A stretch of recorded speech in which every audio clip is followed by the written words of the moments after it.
Thai authorities are struggling a week after the deadly blast in Bangkok to locate their prime suspect, prompting some to wonder if the individual in question might have fled the country. Also in Thailand, some say the new charter draft of the constitution is a huge step backwards, plus one of Hong Kong's icons is now in danger of disappearing. These stories are coming up next. This is the Asia Brief.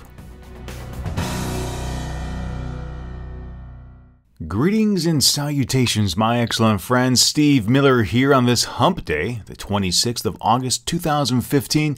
Thank you so much for joining me today. It was another rough day in the Chinese market, and not a lot of details have changed since my conversation with Curtis S. Chin on last Friday's Asia News Weekly podcast, other than the numbers continuing their downward spiral. So if you're interested in learning more about why China is experiencing this market volatility, please head on over to our website, asianewsweekly.net, and check out the interview located in the Asia Now podcast feed. All right, my friends, let's begin with an update on the Bangkok blast. It's been just over a week when a bomb killing more than 20 was detonated at the Erewhon Shrine located in Bangkok, Thailand. Those that perished included Thais, Chinese, Indonesians, Malaysians, and Singaporeans. More than 100 people in the vicinity of the shrine were injured during the bomb's detonation. Metropolitan Police Chief Lieutenant General Shavara said, "There are more than 10,000 places in Bangkok that we have to inspect and search. We may also need to repeat searches at some places." Thus far, 3 people have been arrested, but none directly related to the bombing. 2 Thais for spreading rumors on social media, and Hong Kong-based photographer Anthony Kwan for attempting to take body armor and a helmet on a flight back out of the country. The arrests have been criticized as efforts being misplaced. The Foreign Correspondents Club of Thailand specifically addressed Kwan's arrest in a statement, quote, "The use of body armor and helmets is routine by journalists around the world, and is clearly to enable them to do their jobs in dangerous situations. The deaths of 2 foreign journalists in Bangkok from gunfire during the political unrest in 2010 underscores the need for this kind of protection." End quote. But what of that prime suspect? Only 1/4 of CCTV cameras were functioning at the time of the blast, so authorities say they were unable to effectively follow the suspect on camera as he escaped the vicinity.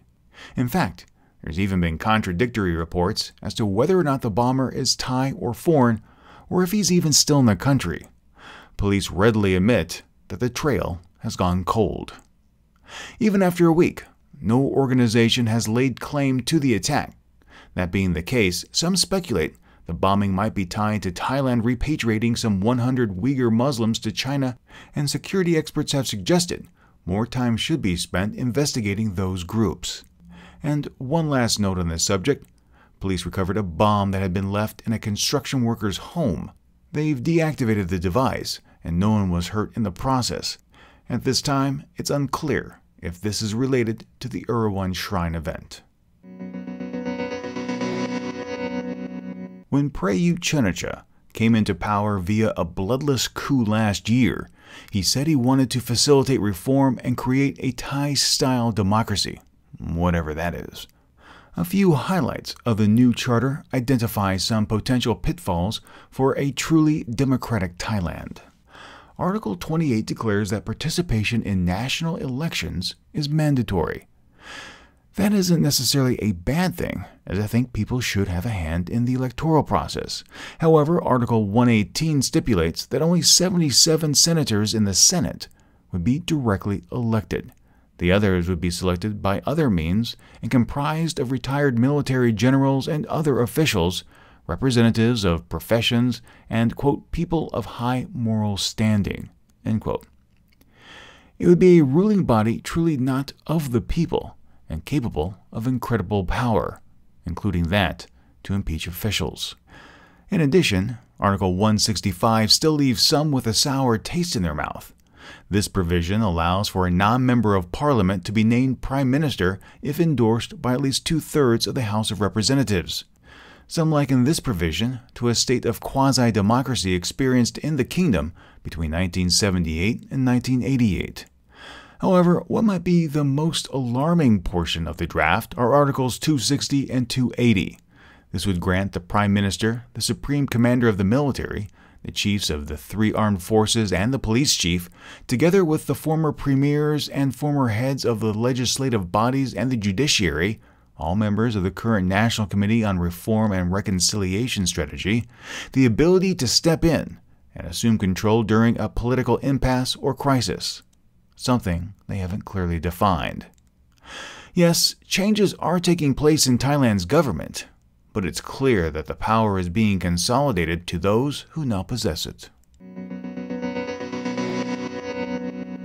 If you follow me on social media, you know that for my summer vacation, my wife and I went to Hong Kong. In addition to satisfying our palates with some great dim sum and shopping till we dropped, we of course took in the sights. Growing up around trains, I, of course, loved the trams of Hong Kong Island that stretch from end to end. The ding-dings, as they're affectionately referred to by locals, are dirt cheap to ride as well, about 30 cents US. They have a quaint charm and simply offer up a great way not only to get around, but to see the city. They've been in operation for 110 years, but their days, according to some, might be numbered. Hong Kong has some serious traffic, and one way to alleviate it, according to a consultant, is to get rid of the iconic mode of transportation between the Admiralty and Central districts. Eric Lee, chairman of the Hong Kong Trams Enthusiast Group, isn't keen on the idea, saying, quote, "I have been living along the tramways all my life, riding the tram back and forth to school and work. It carries my memories, both happy and unhappy times. You could say that the tram is my good old buddy." End quote.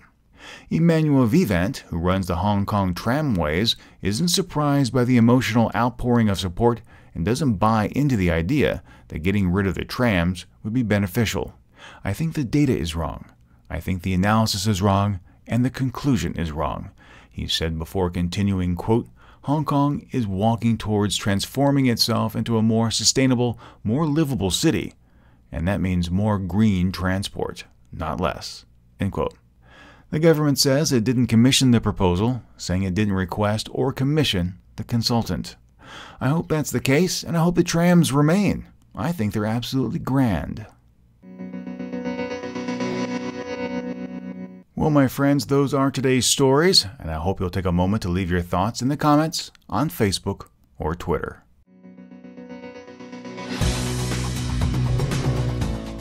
The Asia Brief is a special feature of the Asia News Weekly podcast. If you enjoyed the podcast, please share it with your friends, and if you haven't, subscribe. Subscribing is free, and when you do, the next episode is delivered automatically to you. You can subscribe on our website, asianewsweekly.net, or in your favorite podcast application.